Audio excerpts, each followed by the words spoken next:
Alright, I just want to say a couple of things before we get started into the video.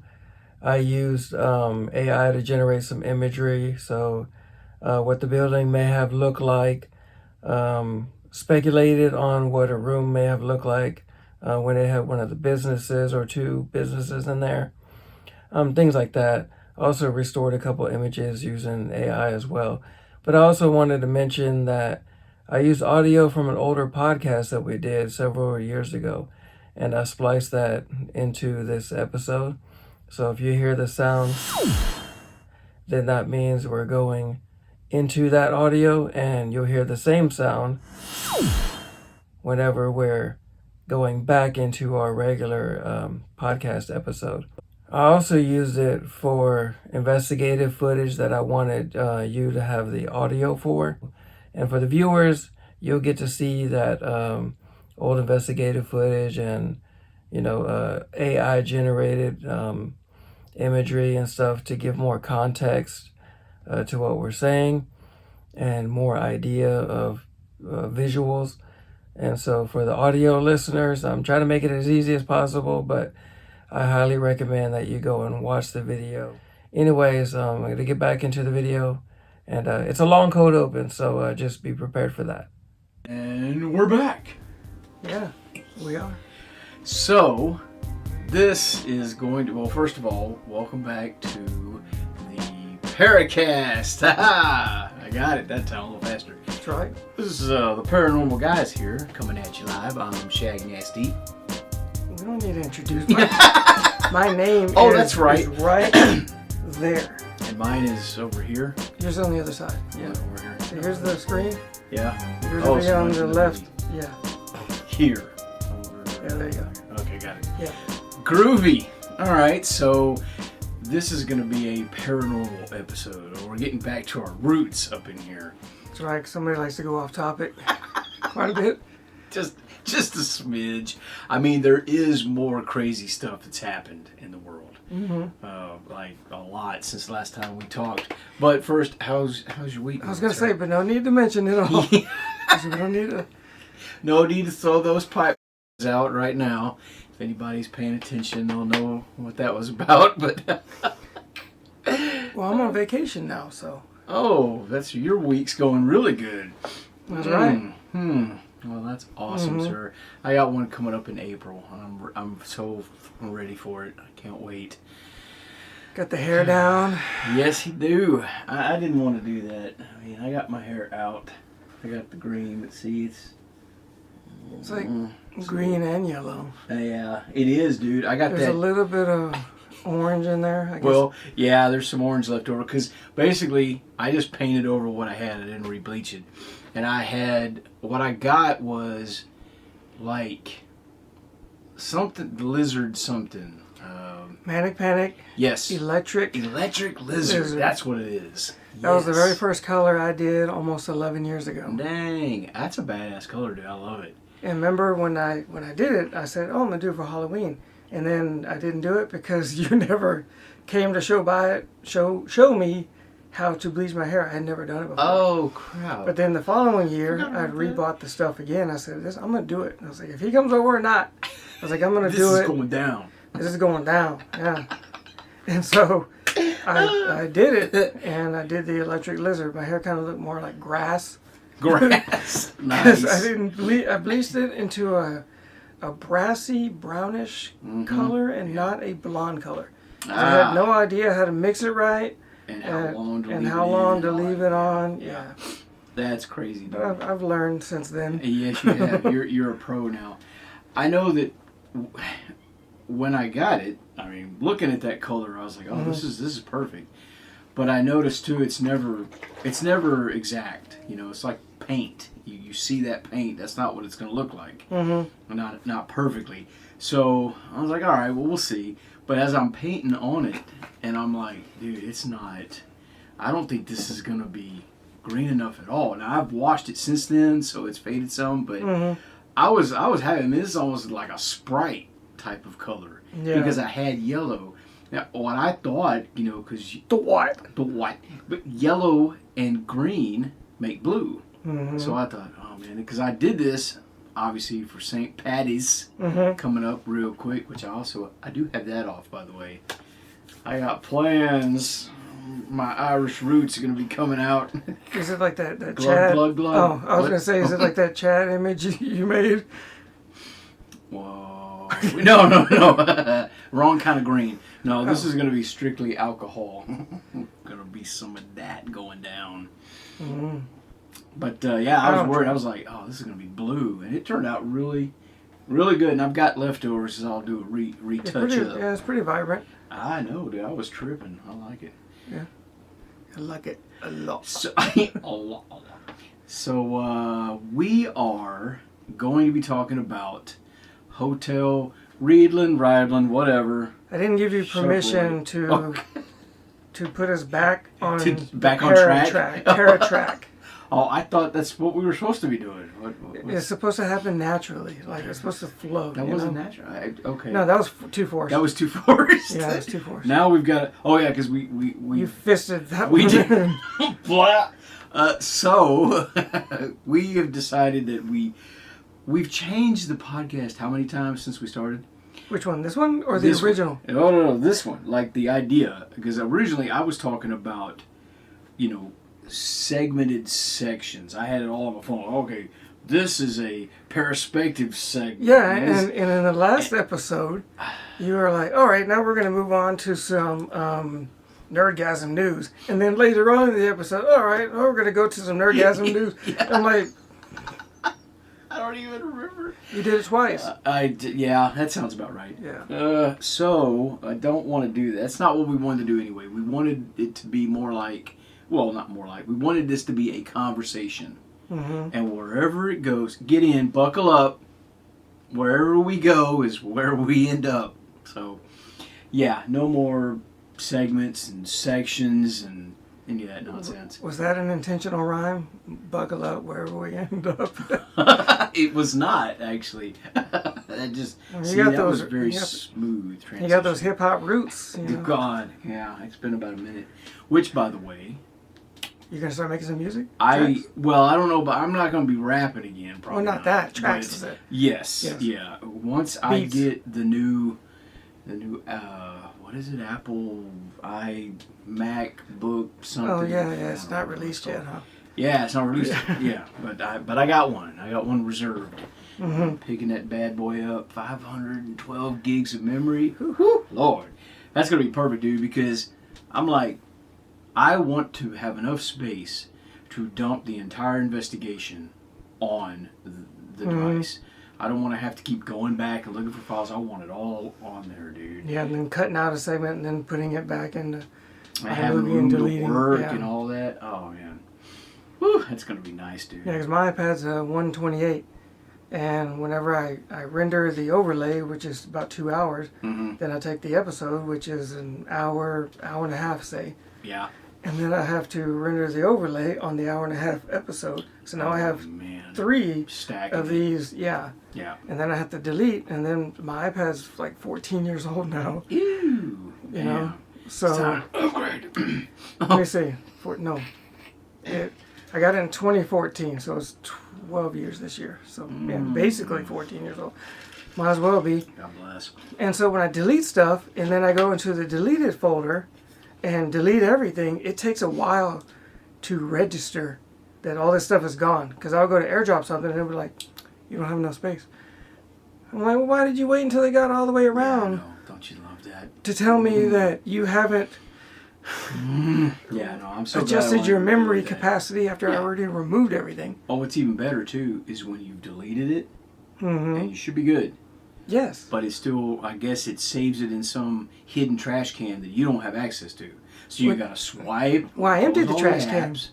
Oh, well, on the iPad, there's no trash can. Well, yes, there is. There's a your camera roll. There's delete. Yeah, there. Yes. But it retains memory within iMovie and all that other stuff. So it's like, oh, you don't have room. So you have to delete. If you're done with the project or the overlays, me rendering.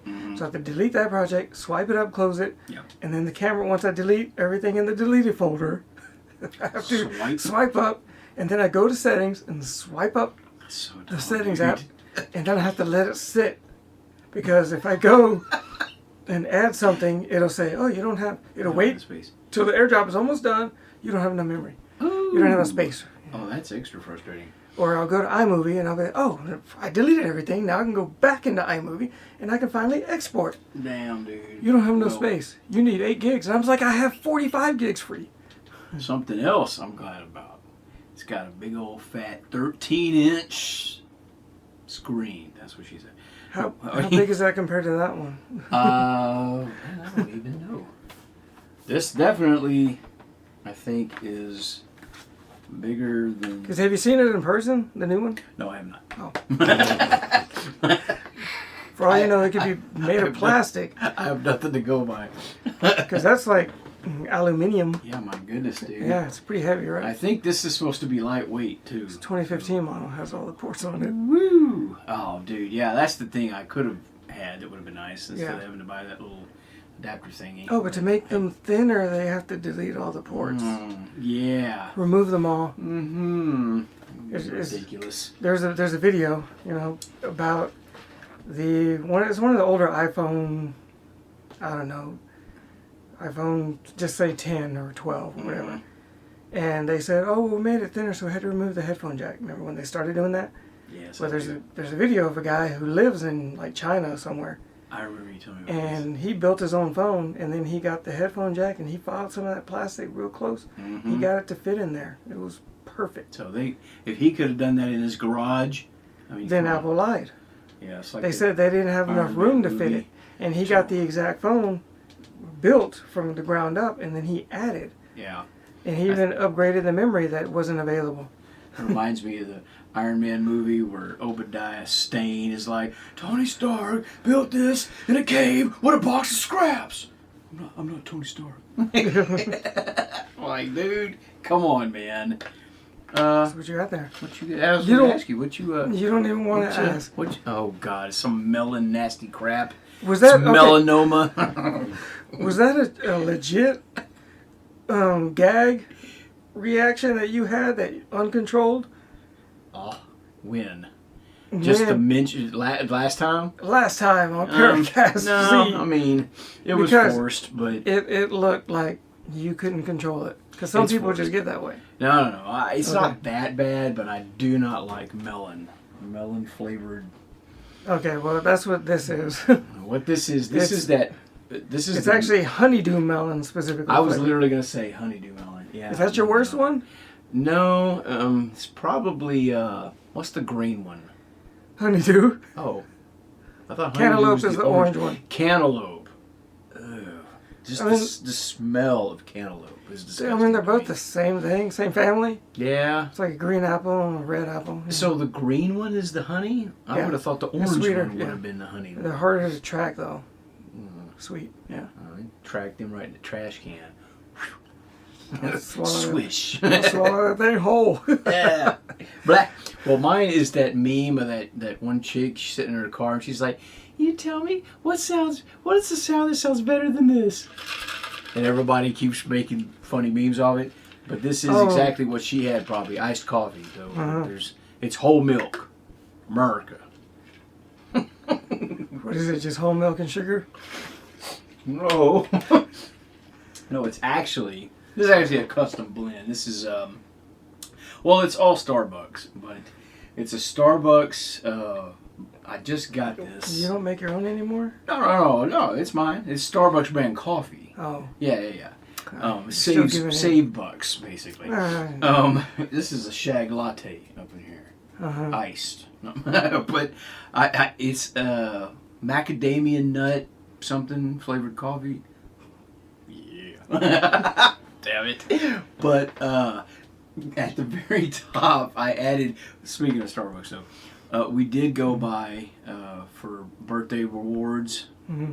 And I got, I might post it, I got some kind of cold brew. It was like a coconut something cold brew, and ordered it through the app. So I don't know if you've ever done that. Well, you're not a coffee guy, but you can sit there and you can sit there and do all kinds of crap. So I was like, you know what? Let me go ahead and make that 4 pumps of vanilla instead of 3. Let me get a little whole milk up in there and give me some caramel drizzle on top of that bitch. And yeah, it was damn good, man. When I had a little bit of leftover, so when I got through making this, I was just like, just poured it right on top. Yeah, so I'm good to go. See, I'm like, oh, a custom shirt. Where can they go, Mr. J Lo, to find this custom shirt if they would like one? Teepublic / para-holix. I don't even know if I told you about this or not, but that one was stolen. No, the idea, yeah. But I wore this to one of the doctor's appointments. I had to take somebody to, and got 2 compliments back to back. The people worked there. They were like, "Look, that shirt, man." and the lady behind the counter was just giggling, and I looked over and she goes, "Yeah, I love your shirt." I'm like, it's like, that's awesome. Yeah, I'm a hoodie guy, so I don't really get compliments on my hoods. You got to just get the designs on your hoodie. But I do get compliments on my jeans. Dang. These are Maurice Francois Gerbeau. Late 90s, early 2000s. Yeah. Say that name sounds familiar. I like that bag. Yeah, you can call them Gerbods, but it's Gerbeau. That's the Cavaricci. And it's Maurice Francois Gerbeau. Dang, dude. Yeah. You got a croissant in your pocket? I'm just happy to see you. What those Nintendo shoes you got on though? Those are dope. They are not. They're not. They look like designed after the NES. These are Osiris. What? Like the god? Yeah, see? Dang. I love these bulky skates. I probably have like 4 or 5 pairs of the same shoes, just different colorway. Yeah. What? No way. Yeah. That's cool. I just got these from Kroger. Oh. Payless? No, I got them from Kroger. Yeah, worse though, it's a grocery store. Yeah, I was going to say, they were on clearance. It's like the Walmart section. I tried their shoes before. Terrible. They were clearance. So. Never again going buying Walmart shoes. Oh, Walmart shoes? Guess what? What is it? There's like no padding in them things. Oh, no. Something Balance. What are they called? New Balance? New Balance? Those are dad shoes. Newsflash, sir. I do not identify as... No. My pronouns are not dad and father. I identify as a dad. I do not identify as that stereotypical look, that style that they all have. You know, the thong flip-flops and the cargo shorts and the polo tee and the baseball hat that's so thin, you know. It's like, No, I can't get down like that. Oh, God. So, were we talking about something in this episode? So now, we're probably like 20 minutes in. Cold open, everybody. Right? Lukewarm open, everybody. So, hope you enjoyed that bit.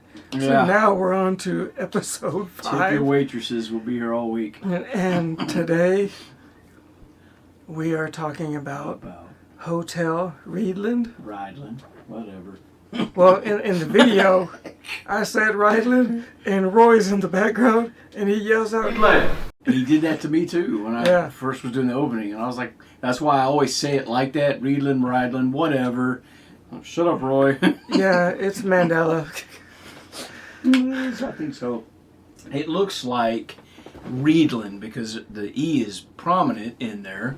How's it spelling? It's like R-E-I-D land. Yeah, so I read it as Reidland. Yeah, it's like Bernstein, Stein. If you put the I first, I'd say Reidland. That's fine. But we also called it a.k.a. Roy's Place, a.k.a. Monster's House, because that was his nickname. And it is sadly no longer with us, y'all. Show that photo destroyed right there. Just put it somewhere. I don't know. Yeah. I'll do an overlay, sure. You do an overlay. Yeah, I got one of those somewhere. Yeah. So jump ahead, Roy, to what it was like living there and what you might have experienced. Like you would think, it's super creepy. It goes right into giggling. Because, I mean, that's what it was. I mean, as a kid, you're like, you don't know. This place looks immense. If I'm not mistaken, like, that place was built in, like, 1929, something like that. We moved in I want to say, because my mom was there a long time before I was. She was a child. My grandpa got it and with a loan of like $30,000 from his mom. Okay. They came over from Italy, and basically he bought the building, and he took over. It was, I believe, already the way it was mostly from the outside. So what we see when we go there, it was the outside was already like that. So he didn't do any changes to I the don't outside. think he really did too much to the outside other than maybe paint it at most. Okay. Because then you see all the natural brick on the front and on the sides was the ones that's painted, and it's just the inside. Okay. And then everything else is natural brick, because there was a alleyway and another building next to it that got torn down. Okay. Yeah, you see the foundations to it. Yeah, that one right there, that was another one I think he did own, but they demolished it, condemned it. Okay. But the whole deal was, I was born in '81. My mom got married in '80. My dad moved in and everything, but she had been there since she was a kid, and everybody lived there, because once it was it started out as, it was like a tavern / inn. My mom did chores. The chores was to collect money. Right. She did that with her brother and sisters, and they all lived there. Right. Mind And you, we're talking about a big 2-story building. it's a huge What's the square 10,000 square feet, I believe. Okay. And it's equally proportioned top to bottom.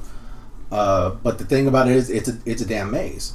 Like I said, my Aunt Mickey, Lena, Gina, Uncle Joseph, and Maria, and my grandma and grandpa, and my mom, my dad, uncle. So everybody, Yeah, pretty much the whole family. There's a lot of people, dude. There's like 12 plus people that live there, and it was more than enough room. So how did let me ask you this? I've always wondered. One of my curiosities has always been, how did y'all acquire it? Like, what was the story behind buying it? He just went over there and he saw an opportunity to go over there and buy a building. And he said, I could do something with this.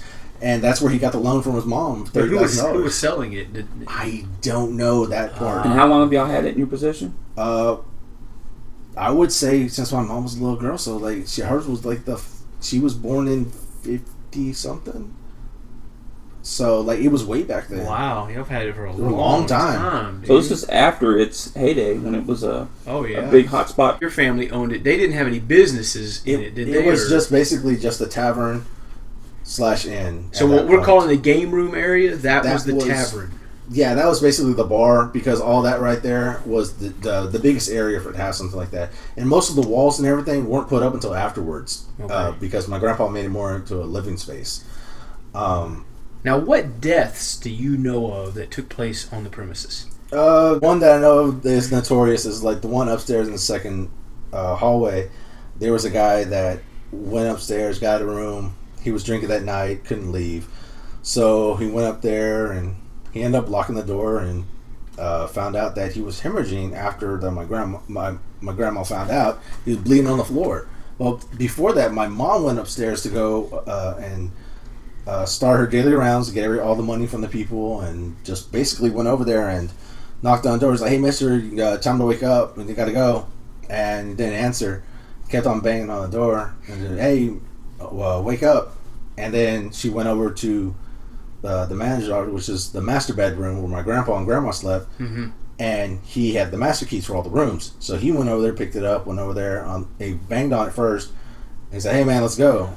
And then he opened it up, and the dude was just there. Now, was that the deathbed room? Yeah, that's the one that we always go in there. Okay. And that room is right towards the alley. So I mean, there's nothing else. No one else will see you. So you were saying he was hemorrhaging. I mean, he was bleeding internally because he was. Okay. It's part of alcohol poisoning. Oh, okay. Was there any blood on the floor? That's actually what that my grandma described. That there was to try to get a black light or something. That there was blood on the floor, and she was calling out to him, and she was like, I don't remember his name. While you were living there, did anything happen to you that you would look back at it now and go, that was probably paranormal, or maybe, Yeah, I mean, like there was a bunch of stuff that like again at the end of that hallway upstairs going to the master. bedroom or manager's office, where you would put a light switch in the hallway, it's not right there by the wall.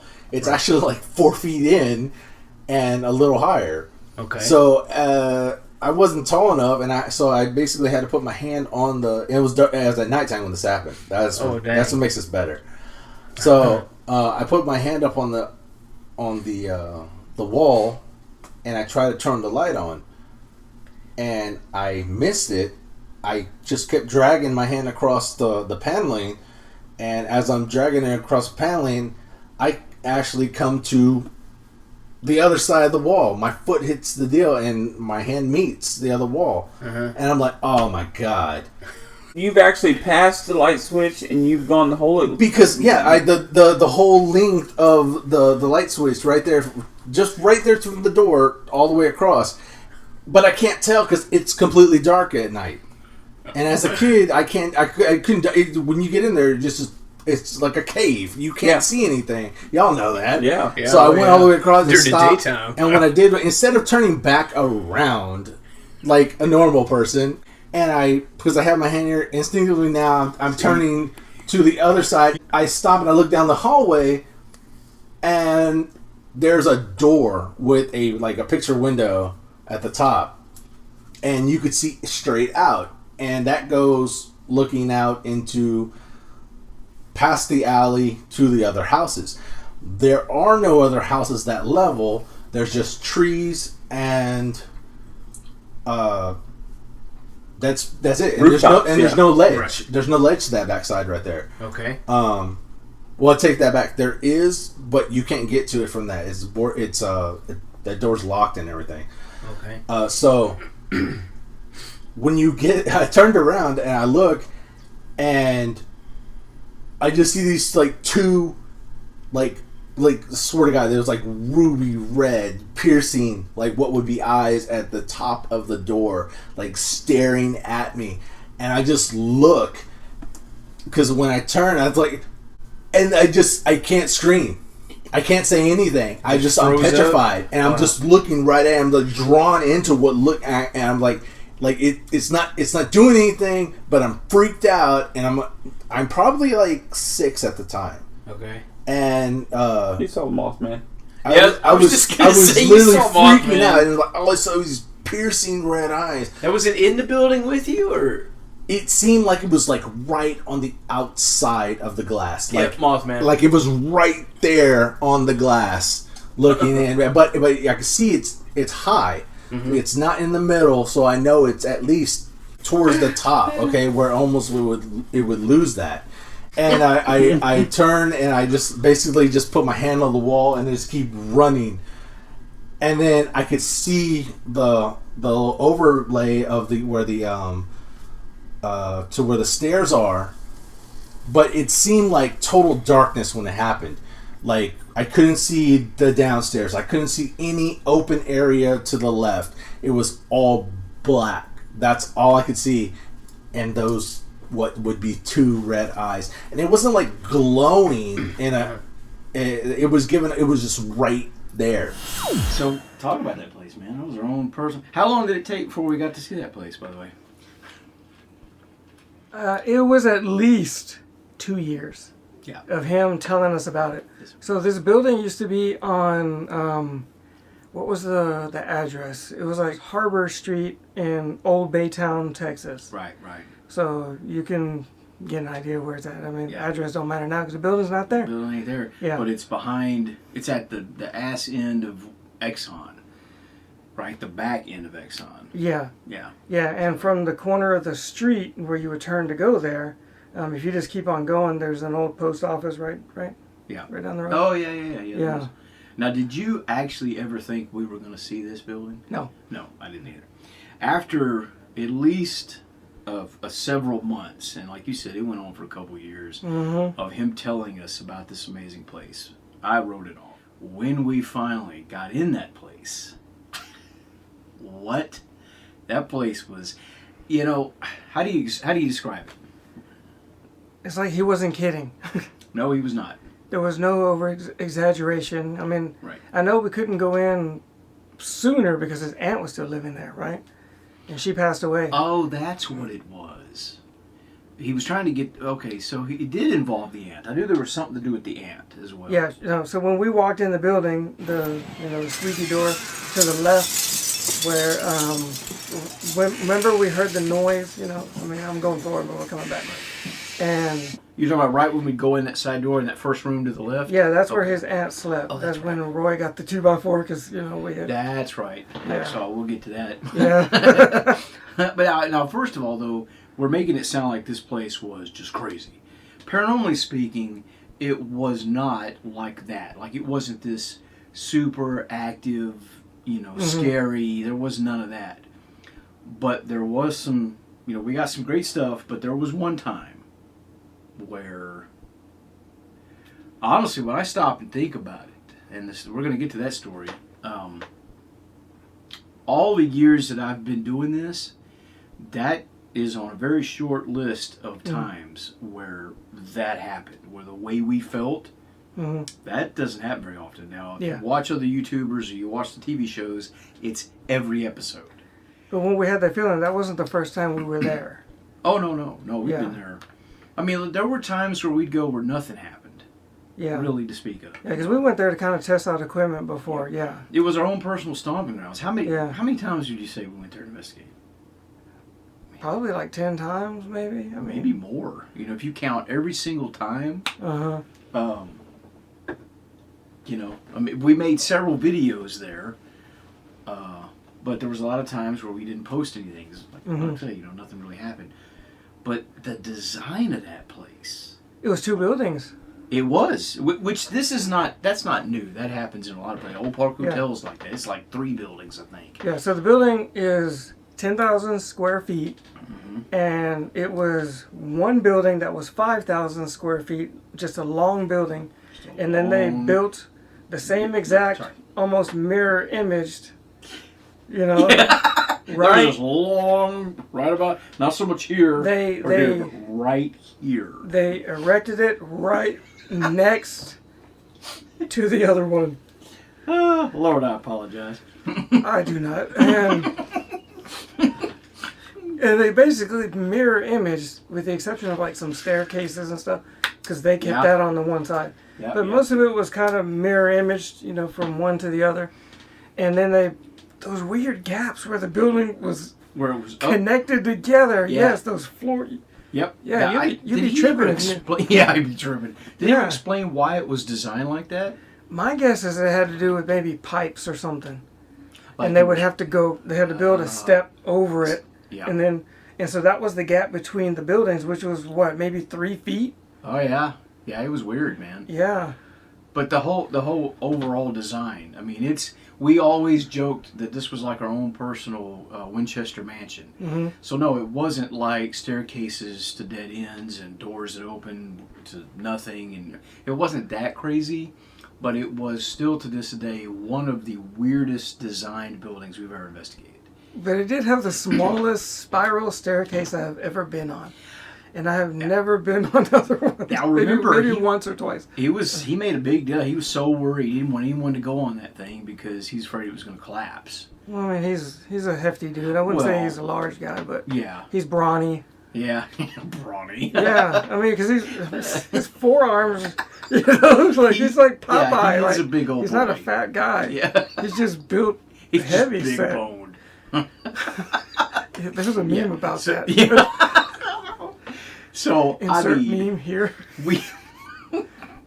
We actually did go up. I mean, we didn't traverse that spiral staircase very often. It's got caffeine in it, so I gotta. Oh, you gotta swish it up. Yeah, a little bit.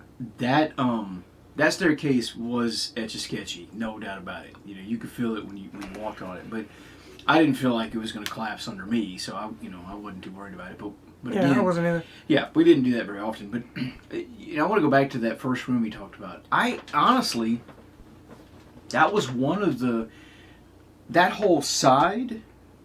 We didn't really investigate a whole lot there. No. I it don't was like know the why. entrance. Yeah, but I mean, we just wasn't. I mean, we don't pick up on vibes really, except for that time we're going to talk about. But but you're also drawn to feelings and darkness. Yeah. And creepiness and darkness. And when right there, if there was no power, they had sun rays coming through the windows. Right. And it wasn't really creepy. But those hallways, dude. Were dark. Bro. I'm not even exaggerating. You couldn't see your hand in front of your face in the daytime. That's how dark that place could get in certain spots, especially the hallways. It was nuts. And those hallways were creepy, dude. They were long, narrow, and super tall. They felt... I'm not even a claustrophobic guy, but they felt like that. Very much so. In fact, we did a lot of investigating in those hallways on both sides because you just were drawn to that. Yeah, because I mean, if you did this, your arms wouldn't even be straight. Yeah. They would be, right? Yeah. I'm pretty sure that's how they were super narrow. But you know what? I was just thinking when we were talking about that room on the left. When we'd come in, so you had the squeaky door, and you had those, I call them plastic chimes. I don't know what they were. I think he corrected me every time I said it. They were, but no, I remember we'd go in there, and there's that first little area, and there's was that a kitchen? Yeah, because there was a fridge in there right next to that room. But that room to the left, it had the old medical bed, and not a medical. Was it a medical bed? It was one of those kind of beds that. Yeah, it was a medical bed. It had the sides, yeah. Bunch of other junk. This place was full of stuff, by the way. Lots and lots of stuff. But we didn't do hardly any work in there. I remember one time, me and Huck, for sure, we did like some EVP work, I think. Overall, we didn't do a lot there. And then you'd go through that kitchen, go to the hallway, and you could go to the left or the right. To the right, headed towards where the staircase was, you'd pass that other area on the left that would lead into the what we called the game room. That room you'd go into, though, we didn't do a whole lot in there. Like you come out of the hallway and that first little space you're in, we didn't do a whole lot of work in there either. But keep going down that hallway to get to the staircase. There was another little area on the right that would lead to, was it not a garage? There was no garage, but it was like Well, there was. If you're walking down the hallway and the stairs are coming up this way towards you, then straight ahead was just a random room with like a bicycle and frame and straight all the way straight. straight. Okay, but no, I'm talking about before that. To the right, there was another little area. Oh, there was a bunch of like junk. Like a short hallway that led to another little space, like under the stairs, or there was something in there. I don't remember.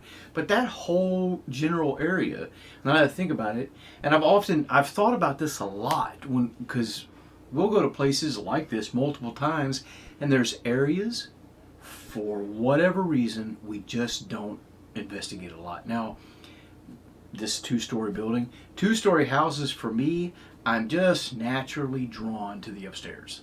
I don't know why. I don't know why that is. If that's like, if there's a paranormal thing there that affects people, you think upstairs is creepier or what.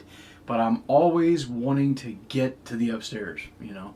I don't know why. But this wasn't necessarily like that because the game room was pretty active. We did a lot of stuff in the game room. That room you were talking about just before that, we did a lot of stuff in there. And then it would wrap around to another room. And and that other room, there was like some sort of mattress or something on the floor. Yeah. Or leaned up against the wall. Yeah, something. And then from there was that other little room. And then that led to the garage. Yeah. And into the hallway and back around. But when you'd go upstairs, you get to the stairs, you're staring down that creepy ass hallway. You could turn to the right, go around the stairs, and the hallway would continue all the way around because the hallway was like a giant U, like this. Yeah. And then the staircase was over here. But that first set of rooms you'd come to was what we always called the setup room. And that also was at the top of the spiral staircase. It was in that corner. And then, but also, if you kept going straight down that hallway at the top of the stairs, there was a room on the right that, let's see. Okay, yeah, that room. Man, this place just kept going because then there was a room on the left that would lead to where that balcony was that we never went on because that was unsafe. To the kitchen that would then wrap around to another room that would end up in the game room. It was just so many rooms, so many directions. Yeah, because when you go up the stairs, you're going away from a room that's already behind you that then wraps around and opens up to another door down that hallway where the stairs are leading up to. Yep. And we haven't even talked about the back room area or the rooms on the other side of the hallway upstairs. Yes. And we did a lot of work on that other side. Because on that other side there was rooms in the middle. Because there was rooms in the middle. You get that, and then on the side, that place, it was a paranormal investigator's dream. You know, for sure. Even though, like I said, it wasn't super active, but we got tons of ghost box responses. We had relevant ghost box responses. Extremely, to this day, some of the weirdest visual anomalies we've ever captured. To this day, stuff that the only thing that I think visually, like captured on video, that beats or can compare to these kind of things is that black shadowy thing I showed you from the old Nazareth Hospital. Yeah. It reaches out and goes whatever. Other than that, I can't think of any other visual anomalies, because that's, as far as captures go, photos and video anomalies, we don't have a lot of that. That just doesn't happen very often. But at this place, talk about the video anomalies that was captured in the setup room 2 different times, same type of anomaly, 2 different investigations, 2 different cameras, one modded, one not. I mean, there's no way this is, you know what I mean? This could not have been a natural thing. I don't think. Yeah, there was. I don't know what it was, but like a swipe. Yeah. Almost like your classic ghost sheet with no eyes. You know, it was just a. Yeah, and because we were only shooting 1080p 30 frames at the time, my iPhone that I was recording with, it ended up dying right after that. Yeah. It only caught 2 frames of it, but you can see like a beginning and an end. Yeah. You know, so it's like it wasn't my hand because there was the space in between. You know, so unless my light was illuminating my hand and it ignored. But again, and it's just that we caught that same anomaly in that same room. I was the one with the camera. It was a modded camera. Yeah. Different investigation. And instead, like in one, it seems to come from up and this. The one I captured was at the bottom right corner of the screen. Right. And then the one you captured was the top right corner. Right. Coming down. Mine was coming like that. Yeah. I don't know what the heck that was, dude. Yeah. But we did a lot of investigating in that room as well, which is also something that is not normal for us in a lot of these places we investigate. Your setup room is usually what you call the safe room or the setup room, where you pile all the gears, where you take your breaks, but you don't usually do a lot in those rooms. That wasn't the case with us in that particular room. I don't know why. I think we chose it because, again, we liked to head upstairs again as soon as we got there, for the most part. Yeah. And if we didn't set up in the game room, because sometimes we did that, we would head right up to that room every single time. We would always end up in the game room. We would. Towards the end. Towards the end, yeah. But we pretty much start every time upstairs, and that would be the room we'd load all the gear in. Yeah. You know, I don't know what it was about that room, but that the time you caught that anomaly, that goes along with the story we were going to tell about, you know, our creepiest moment. That still, hands down, is in the top 5. And again, I've been investigating, another 5 years after you had stopped. And, you know, I can still say that's in the top 5. Most disturbing, creepiest moments ever. And unfortunately, this is just a ghost story. for what you just talked about. Because after capturing that, whatever it was, your phone died. Are they related? You said at the time your phone wasn't fully charged, but had enough that it should have lasted longer. And after that, what? Yeah. How many seconds did this thing occur that we're going to talk about? But I want to back up and tell the story from going in the building this particular day. But how many seconds would you say? From when? The swish swish to the dead phone. Oh, it was almost immediately because... Almost immediately. That's what I remember too. because I don't know if I said I saw something on camera when it happened. I don't remember. But I do know I checked my battery and it was at 18%. I remember that. I think you had enough time. And then my phone died. And you had enough time to go, oh, well, my phone died. And you turned it off and you put it in your pocket, I think. And that's when this thing occurred. And that happening and what the events that took place after that are the reason why, going forward, we didn't grace the doorway. We didn't break that space without something rolling, camera-wise. Because we wanted more than just audio, even though this was audio. But that was the event that changed the way we operated, for sure, pretty much in general, but definitely in that location. At the time this happened, we had investigated this building multiple times. We were so comfortable with this place, it'd be just like going to a friend's house, a place you've been to tons of times. So, open the door, squeaky door, chimes, go inside, close the door. Now, there was only one way in and one way out of this building, and that was through that door, which had a deadbolt. So, whenever Roy was with us, and he was there every time with the exception of one time, I think, that he gave us the keys. And that was the time you, me, and Nick were there. So, again, when I say there was only one way in and out of the building, that's not technically true. But at the time that this event occurred, there was no other ways in or out of the building. I mean, if someone would have been breaking into the back garage door, we would have heard that. Yeah. Now, I did see him open that front street door once. See, yes. Because he had heard something outside and he went to go open the door. So that could be opened, but we never went that way. So it was always locked. And he was the only one that had keys that ever went there. His parents, they never went. I don't think they ever did. His mom did not want anything to do with it. Nothing to do with it. No. She was... They've basically implied that there's something not normal there, but they don't really talk about it. They don't give you details. They don't want to talk about it because they don't want to relive it. Right. And at the same time, my mom has told me things piece by piece by piece. Right. And you're having to connect the dots. Yeah, but she does, like, she wants to go in there, but she doesn't want to at the same time. Because it's more of a memory of her father and mother than it is anything. Yeah, up until Roy was maybe preteens, maybe. Yeah. And it's called Hotel Reidland because that's what it used to be at one point. Now, did it start out as a hotel? I think that's what it first was, correct? It was like a bar or something. But it was a hotel. I mean, that's what it was. Yeah. And it had a bar in it. And people got drunk and then they needed to stay the night. Yeah. And they had rooms you could, And as the story goes, there was at least one death we know of for sure in the building, a man that died of alcohol poison, correct? Or was that...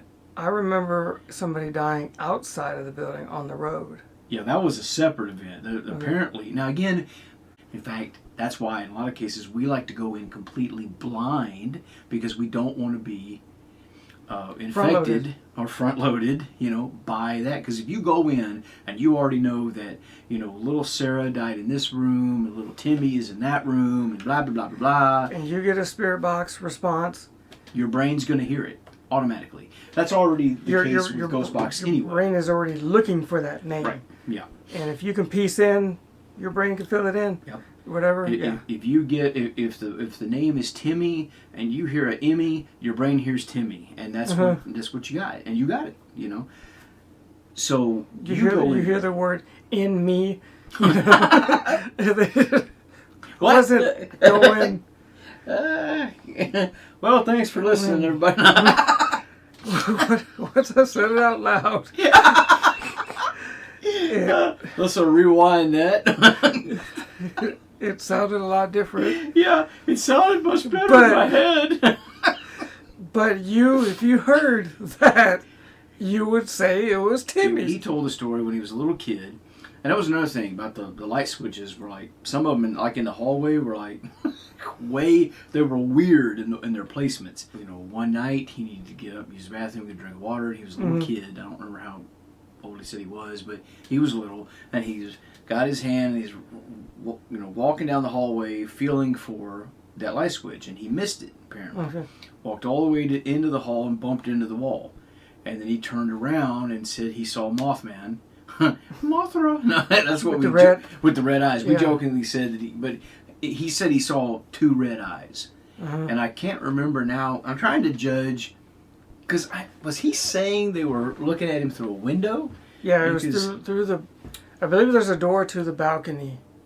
Oh, that's right. Yeah. That's right. And he said he saw the eyes through that. Okay.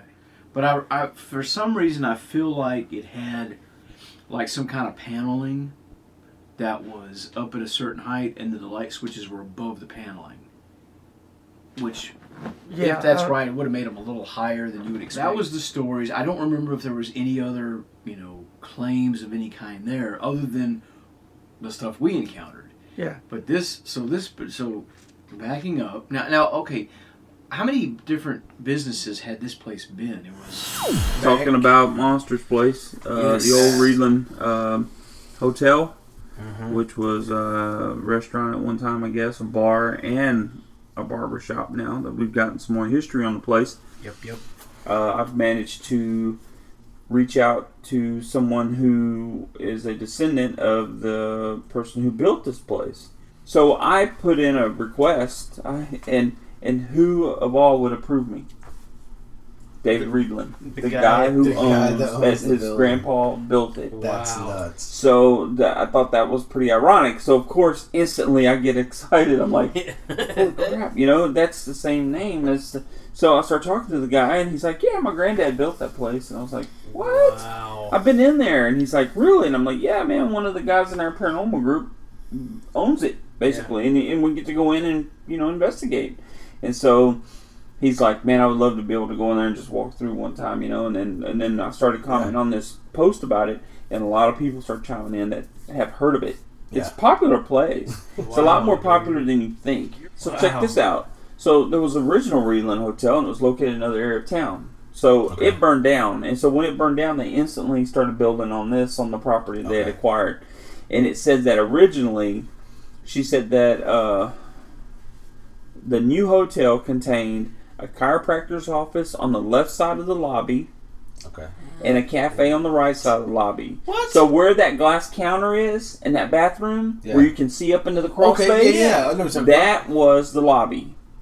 To the right of it was the cafe, and to the left, there's 3 doors on the front of the place, and to the left was the chiropractor shop, and in the lobby was also a barber shop. Yeah. So it was a chiropractor. Wow. Now on the second floor there was a dentist office. Yeah, God dang. As the Depression went into full swing in 1932, the dentist office and the barber shop closed. Money was hard to come by, and Moskowitz closed in 1933, and he went to work as a blacksmith for Humble. Now Moskowitz is someone named earlier on as a partner. Mm-hmm. She thinks the chiropractor stayed. Gertrude Moskowitz married Don Teeter. It goes on to say that she passed away. It seemed like it was always a cafe. It seemed like it always was always serving food at some time or another. Yeah. And it always had the lobby. So it had 3 front doors. So now it's only 2, right? Or just 1? It's 2. It's the green door, and the green wooden door, that would and be then to the cafe. Steel door that he put in later. The steel door would be to the lobby. It's closest to the right. To the stairwell. The green one, farthest to the end, goes to the game room. Right into the game room. The one that goes right to the steps if you were to walk in, that's the white door. There is no middle door. Right. But there used to be, is what they're saying. It had to have been something else there in that middle door. That middle door was the lobby. That's where that restroom is. And the cabinets. Right. Yeah, that's what I'm saying. That's what I'm saying. It used to be. There used to be a door there. And that's probably where he bricked it in like that. Yep. But so anyhow, jumping back, this particular day there was nothing special about this day. In fact, I think we were there just to test out some equipment. Mm-hmm. I don't even think we planned. Or maybe we wanted to document the building at the time, so get footage of it, daytime footage. Yeah, but we intended to investigate that night also, did we? Okay. But we didn't. We went back a different night. That's right. That's right. I pieced the episode together. Okay, that's right. So we were there to get daytime footage. We go as soon as we got in there, that first room, there was something off. And it had never happened before. I don't think at the time we had done a lot of investigating. We might have done the Teapot Depot in Highlands. Mm-hmm. I know we would have done some cemetery hopping, some, haunted roads, crap like that. All the free local shit that people do when they're just getting started. So this place was awesome for us because it was a big-ass 10,000 square foot building. We had all to ourselves. We get into that first room, and something's not right. Something's different. Daytime? What? It's just like the feeling we're being watched. Just kind of an unsettling, kind of eerie. kind of unsettling. I haven't had that. The first 2 times we come here in the dark. You feel your chest in a way? Yes. Yeah. Right here. And it's like... And it's just daytime. And it's still kind of weird. Now that I've been doing this as long as I have, if I feel off, I say something immediately. I'm like, whoa. I felt like I was being watched. That was the thing. And I remember you saying that. And when you watched the footage, John the cameraman like... and that was not how you normally filmed. Yeah. You was about that shot, my homie. You were good about that. But I will say, I'm not as sensitive, right, per se. Yeah. But I am sensitive to people's emotional and their feelings and how they. So I feel what other people feel. It's like an empath. But not a spiritual thing. Right. Right. Like So- you pick up on human vibes, Yes. So but not place So vibes. you get into that mode, I automatically feel it without you even saying anything, and then I get into that mode. I will mirror it. Oh wow, that's interesting.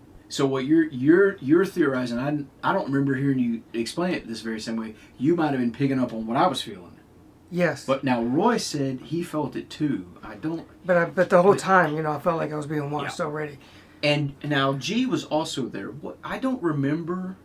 Did G? I want to feel like G said he felt off too. Yeah. That was really clear too. There was no question about what that was. Oh, yeah. We knew it was adorable. Yeah, but he wasn't saying much at all. Yeah. But he never did it. That's just G. Yeah. He doesn't talk a whole lot. Yeah. But if I remember correctly, right from Jump Street, we all felt something. I mean, the moment we walked in there was something, and we weren't used to that, but no one said anything. So we head upstairs. It's a heavy feeling. Oh, but there was so much more. This was like the first domino. We head upstairs. We came out, you and me, leading the charge, coming out of the kitchen into that side room, and then walking into what we call the setup room. You were filming. As you walked into that room, you got the and then your phone died. Now you were in front, I was behind you. They, Roy and G Money, were in. They had just come out of the kitchen and they were still in that middle room in between the setup room and the kitchen when it happened. And what it was to this day one of the craziest sounds, audible thing we've ever experienced. I can't start to say captured, but we didn't, unfortunately. Just the way it went down. And it's almost like it knew. So it killed the battery of the phone so that it could do this and not be captured. Now, And the gap between my phone dying and this happening was about less than 3 minutes. I would probably say around 2 minutes. Maybe 2 and some change. Okay, so it But was a little longer than I initially... I didn't start recording because even though we all had this feeling that we hadn't spoken of yet, I wasn't amongst the group of everybody, so I didn't immediately get the modded camera that I had, which I think it was the Samsung at the time. I'm trying to remember.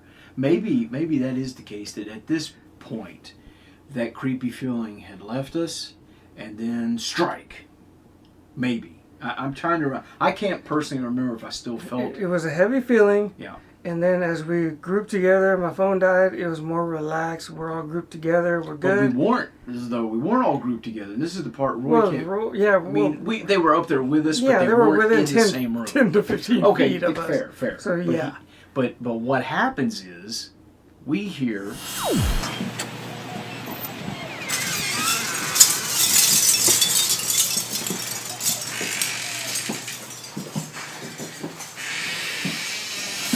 the unmistakable sound of a squeaky door.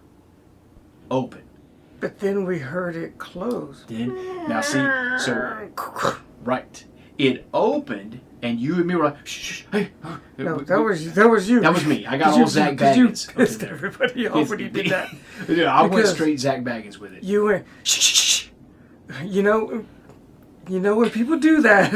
It is irritating, but my God, people, cut me some slack here, dude. We just heard a squeaky door open. And at that point, Roy and G made their way. So all four of us are standing there in total silence when we heard, boom. And then I was recording right as you said, "Is there somebody in here?"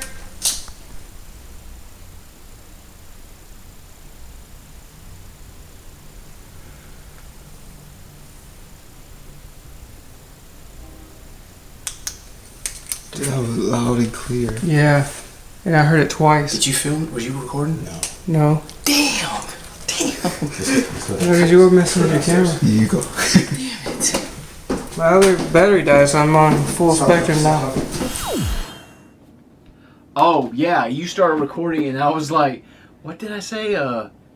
Because first you okay, back it up a couple of seconds. Yeah. Because you had said, "Did you get that?" I was like, "No, my phone died." You're like, "Oh man." You know, But again, though, we didn't think it was paranormal. we didn't. We thought Somebody was in the building with us. Yeah. And so our entire mode switched to investigating to we're about to go to war. Because that's what we thought. Everybody was looking because I said, "Is there somebody in here?" I think that's when I was recording, and when you said that, the seriousness and the tone, I felt it. I'm telling you. Yeah. It's like when your heart drops and you're given bad news. It's like that. You know, you feel it. Oh yeah. Because I thought it was going to. That was. I thought we were about to fight. I thought that was going to have to happen. Serious mode at that moment. Yeah. Roy, we're all looking for something to pick up that we can use as a weapon. I mean, it was that serious, y'all. At one point, I think it wasn't until we went downstairs, because that's where that was, with that 2x4 you're talking about. Fucking hacksaw Jim Duggan picks up that 2x4. I don't know what I had. We pretty much all had something. I think G whipped out the switchblade. No, yeah. I don't know. We were like, warriors come out to play. And It was about to go down. I don't remember if I said it or if I put the caption on screen. I was like, "What, if the cameraman doesn't get anything?" You did say that. You had the camera, bro. Because I didn't have anything. Y'all just forgot about me. I was like, all right, well, y'all are the boy behind. Y'all are the front line, man. The front line. Yeah, we were. And we literally went room by room, checked every door. A lot of the doors were so swollen and messed up they wouldn't even move. Yeah, they would either stick to the floor and they wouldn't open enough, or they were stuck, right? Or they made no sound at all, except for one other door that I can remember that had a slight little, it had nothing. No, we wouldn't even have heard that. Mm-hmm. Yeah, but there was one door. There was one door that did make the exact sound we heard from start to finish, and that was the door we came in that was still deadbolt locked. But something we pointed out to each other after the fact, once we realized, oh, there's nobody in here. There's no one could get in here. Oh. We were like, oh shit, that means it's paranormal. And that took a good 10 minutes or so for us to, maybe longer. It was longer than that. It had to have been at least 15 minutes. It had to be. Maybe going checking every door. Every room, every door. And then when the gravity set in that this was actually something paranormal, we were like, whoa. Because that was probably the single most shocking thing we'd ever experienced at that time. Mm-hmm. And when we went back down there to unbolt the door and we checked, we're like, dude, this is it. But we realized something pretty quick. The thing we didn't hear was those chimes. So I think what we pretty much determined at the end of the day was that what we experienced was a residual sound of that door opening and closing at a time when those chimes weren't hanging there. Also, there is no building right next to it on this side. There is no building right next to it on that side. Yeah, they were torn down already. They were already torn down. There's the street in front of us, and there was people's houses in the back, way back there. Like, I mean, there's houses back there, but there's no way somebody in one of those houses had a squeaky door that we would have heard way at the front of the building where we were. Because we were literally at the front of the building. Upstairs. Yeah. Yeah. So let's say the house behind the building. Remember they used to play the Mexican music, the Spanish music? Oh, yeah, I do recall that. That was... You know? Yeah, what if they had a screen door and it was the squeakiest screen door? You know? Now, see, we've never thought about this. This is the first time we've even entertained this idea. And would the sound have traveled through the walls for us to hear it as clearly as we did from the front side of a 10,000 square foot building? Remember, the sound would travel lengthwise of the building, not width, which is shorter. Right. And at an angle upstairs, we would have to have heard it. But you also would have heard it at a distance. There would have been a difference in the sound. That's what I mean. This was in the building with us. There was no denying that. It was too loud, too prominent. It was too close. Too close. Too close, Mom. Yeah. As soon as he said it, I was like, damn it. Dave Chappelle. Chappelle show. No, there's no way, dude. There's no way. That's one of those ones I'll die on this hill, dude. I'm going down fighting. There's no way that was anything other than something not normal. Well, nobody can argue it. The building's not there. I don't think you could touch those chimes without it going off. I couldn't even reach the chimes to take them down without a step stool. That's right. That's a good point. Because it would be like me trying to reach. What up, shawty? Like, I can touch the ceiling fan, the bottom of it, right? But I can't get up there to unhook it from Because I can't reach that high without a step stool or chair. I'd be right there with you. I'd be like, come on, Johnny, you can do it. I'd have to pick you up. Get a high chair. Hurt my back. No, we don't do that. Just got to try. Look at that. Yeah. Oh, God. Now, what else? What else have we not talked about this place? There's another we got the hallway vacuum. The ghost cat, as people called it. Yeah, that's exactly where I was going. Yeah, I mean, we call it a ghost cat for the fun of it because that's what other people have called it. We never officially gave it a name, but when amongst each other we'll say, "Oh, the thing in the hallway, the ghost cat," and you're like, "Oh, yeah, I know what you're talking about." So it looked like it was vacuum sucked. Just it was like this rectangular shape. What do they call it when it's offset like that? Yeah, it kind of it had almost a amorphous kind of shape. I don't even know if I could. Yeah, and like Huck said, because being the machinist, he said, so y'all caught coming out and going into the floor. That one still blows my mind. Like that, I watch that and I show people that. Like, people freak out when I show them that too. People always say, "Oh, you're in a paranormal group. Well, what have y'all caught?" Well, it's a white mass, probably 18 inches by 10 inches tall, and it comes out of a room and it stays solid, and then it goes out in the middle of the hallway and it just drops into the floor. Weird about that is I just watched it for the 100th time. That thing come out of that door and looking at it on that larger screen, it almost looks smoky. It almost looks it's like smoke blows out and then it stops. And then it is absorbed into the ground. And you know what I've thought over and over again is it goes through the floor right above, just over a little bit out of that door where you come out of the kitchen from when you first come in. It drops into that hallway below. Oh, it had to have been about, I forget the exact, but maybe 10, 12 inches long or 18 inches long. Yeah, he was good about putting them. This was only 720p jazz cam. And I think this was before the door event. I think so, yeah. Yeah, because we had upgraded cameras. Yeah. This was one of those... And we had wanted to go back. The jazz camera. Yeah, this was the jazz cam. That was the one... On a tripod. Yeah. There are 4 visual anomalies that stand out prominently in my head when I think back to investigations we've done. One was that shadowy thing at Old Nazareth that I showed you. Man, that looks cartoony. It's like so... It's weird, dude. Yeah, it's like so saturated. But out of 4 that I can think of on the top of my head, 3 of them were captured in Roy's building. We already talked about those 2 that were identical, damn near. But then this thing. And we call it the ghost cat because someone left a comment I think, on the original. Yeah, and it's just the easy ways for us to reference it, so we know exactly what we're talking about. Because they literally thought it was I don't think did they say they didn't call it a ghost cat. They said they thought it was a cat, right? Yeah. Or no. Yeah. Yeah, I'm like, well, how did it disappear into 1 pixel point? Casper the friendly ghost cat. Because it was literally like, I don't know, it was like a shape like this, straight like a box that's angled. Yeah. And then next thing you know, it's just like an anteater with the snout, to be fair, and then it gets, it just sucks up. But it could have been just poor pixels on the camera. But to be fair, let's talk about all the cats that were roaming the area, that were inside the building, that we dealt with all the time. 0. Not one single cat did we ever see. Not inside, meow. Outside, we heard no meowing. That was. We've only heard dogs barking. Oh, lots of dogs barking. But and Spanish music.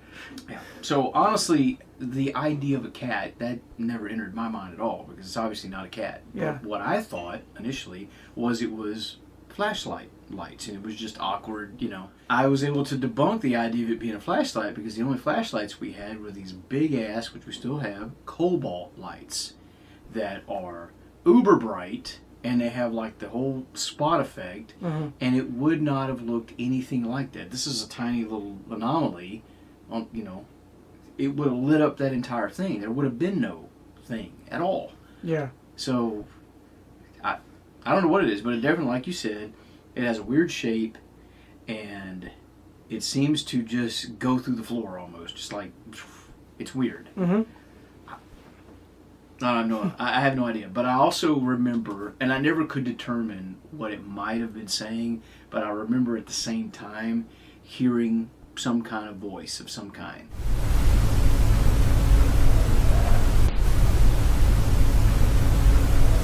But that could have been us downstairs. So I never, it could have just been one of the coincidence, which I'm not a coincidence theorist, but we were there. So it could have been, and it just was perfect timing. But we were downstairs. I think we determined that we weren't even up on the second. This was on the second floor. Mm-hmm. We were downstairs. Now that was close to where that short little hallway that led to an outside door upstairs, which was like a little balcony thing. Remember, there was a balcony at the back and a balcony at the side. So, but again, second floor, it wouldn't have been car lights, and they wouldn't have looked like that if it had been. But what I'm wondering, was there even a door there on that little hallway? Or was that just an open... I feel like it was just an open space, like no door. There was a door there, but I think it was always open. Okay, well, it was definitely, if there was one, it was always open. Because I don't remember there being a door closed there, for sure. Yeah, I don't remember... I remember a door, but it was always open every time I went through. And see, that's another thing. A lot of people that do this, they have a real problem with that. They can't go, I have no idea what it was. Some of the people, they have to give it an explanation. They have to say, it was the ghost of a cat that once, one of the people that lived there had a cat. No, it doesn't have to be any of that. Yeah, but they'll word it like, is it possible that this was the ghost cat of, Calm Max? Down, Zach. Calm down. of Max that died in the house, in 1947? It very well could be. We tested so much equipment out at this place because this was just our own stomping grounds. And I remember when the SB7 whatever spirit box that came out, and we were like, this is garbage, dude. This is just scanning radios. Mm-hmm. People are hearing what they want to hear. But like so much of this other gear, we'd buy it and we'd play around with it. And we would be honest about what we thought, And at first, I thought it was garbage. I said something about the K2 meters, about all that stuff. We were like, and, Well, I still... But the thing is like $70 at the time, so it's like, you bought it, just try it out if you more try it, Right, yeah. Give it a chance. And we did learn over the years that, and we'd heard about this, the more you use it, the more interaction you get with it. But I know this, the more we used it, the more responses we were getting. Now, whether that was all in our head or not, I don't know, but it was a fact that we got more. And they weren't like, they were full on, in some cases, full on sentences that were clear and, that's another thing. How are you going to get 4 and 5 words that make sense in a sentence structure through, we always had it scanned as fast as we could get it. Mm-hmm. How is that possible? That just doesn't make any sense to me. Yeah, because you're scanning, you're sweeping. It's called a sweep rate, right? You're scanning the fastest rate because we want to eliminate radio sentences from a specific station. Because instead of going, it's going, it's going a lot faster. Definitely. But you're still picking up words, and this is where over the years, we've kind of differed on our opinions on it. I felt like it used these FM radio waves, and it uses those words that are live on the radio. That's a theory. As a word bank. Yep. That it's going to use. Like it knows ahead of time, this word's coming up. Piece these things together. Others claim it's the white noise between the stations that they're speaking through. Either way, if you're getting stuff that makes sense and a sentence and it's relevant to you and what you're doing, I mean, come on, dude. Come on. And that's what leads to this event here where I don't remember where everybody else was or if anybody else was there or not. I'm sure Roy was somewhere because, again... Yeah, he was there. G was there, too. Okay, so you and me were upstairs without them. They were downstairs. They were probably in the game room somewhere. And we were doing a Ghost Box session. Yeah, they came to us. Now, this was before Estes. Years before Estes was a thing. And we're just doing your standard Ghost Box session. We had it... This wasn't the dual yet. This was just a single Spirit Box SP7. Yeah, it was just a single. Had it plugged into a speaker, and we were doing our thing. Mm-hmm. And I think I had headphones on. I know that I was conducting the session, and I was like asking for our names. That's a big thing with me. I like to see if I can, because J-Lo and Shaggy are not things you're going to hear very often, name-wise. So I like to try to see if we can get those. And over the years, got a lot of that plenty of times, but I was specifically asking about J-Lo at the moment, and I thought I heard J-Lo. And I said, I thought I just heard J-Lo. Am I tripping? And yes, we both come from rap and hip-hop backgrounds. I didn't say, am I tripping all white like that? I said tripping, because that's how I talk. That's just the way I talk.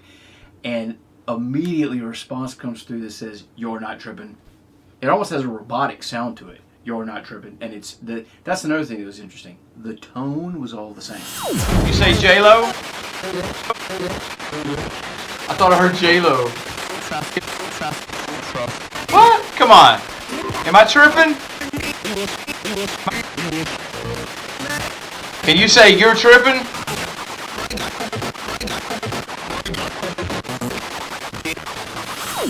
It wasn't like, you're not chirping. It wasn't like it's scanning. That was good. Yeah. That was first try. It is not like it was surfing the stations, It was straight. So again, how do you get you're not tripping? That's 3 words, speeding across as fast as we get, all in the same vocal tonnage. Now, again, they would say, well, and we've argued this point that you hear what you want to hear. But again, I wasn't thinking, I hope I hear you're not tripping. That wasn't in my head. I was really like, did I just hear J-Lo? What? That's what I was thinking about. Did I really just hear J-Lo? Am I tripping? You're not tripping. What? Now, I don't think we caught it in the moment.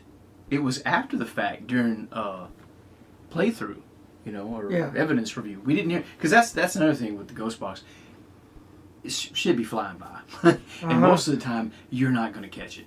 And the stuff you do catch, easily 50% of that you are wrong about. That's just the fact. You are, wow, did he just say little Timmy's trapped in the well? And you listen back and it's like, it doesn't sound like that at all, dude. Not even close. And you're like, oh, well, okay. And when you listen back, you listen with headphones, and that's how I would judge it, But there are plenty of times shit would happen that you didn't catch at all. You totally missed it, and it's like super clear.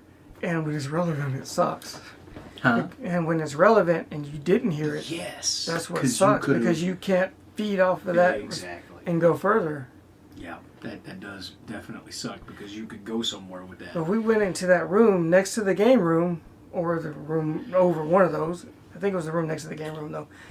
And because your son was with us. Where the mattress was leaning up on the wall? I can't remember. Their rooms are very similar. Yeah. But your son was with us, and he was walking circles. Oh yeah, he had that. Yeah. You know, like I guess his ADHD or something. Yeah, just like his daddy. But we were getting responses, about the what's your name, and we got the name Ruben. Remember? Ruben. Yeah. Do you drink? Liquor. Liquor, yes. Yeah. I do remember that one too. Yeah, that's a trip, dude. Did you like to drink?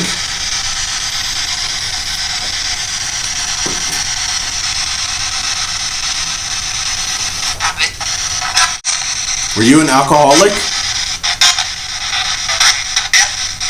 Yes. What was your name?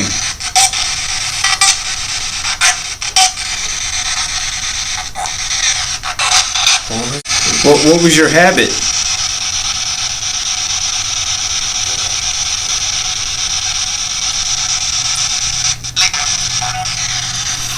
There was other stuff. Yeah, Definitely. I mean, and there were some other visual anomalies that could be dust. Stuff we probably looking back. Yeah, stuff we probably debunked today. Anyway, hope you like the setup. We're trying to mess and do the camera angles pretty good. Yes. Uniform cameras, non-modded. Very nice for both of them. Now, we're getting better. It's taking a few episodes to get there, but I think this episode is really good. Yeah. And I think this is an idea of more what we want to do. We want to do more stuff like this, where we do long form, open discussions about paranormal stuff. Mm-hmm. We will still talk about conspiracies, every now and then and whatnot. But this is going to be more about what the paranormal guys is about on the Pairacast. Thanks for watching. We'll see you in the next one. Oh wait, the music stops because we're supposed to have drop a quote. What's your quote of this episode? I did not have a quote. You threw me off that last time you had to go to the restroom and we had to stop. I had to stop to go to the bathroom one time. I know, I used it before I got here. That was me. I did it. Yeah. So fade the music. You're hearing that beat. That's the beat I made.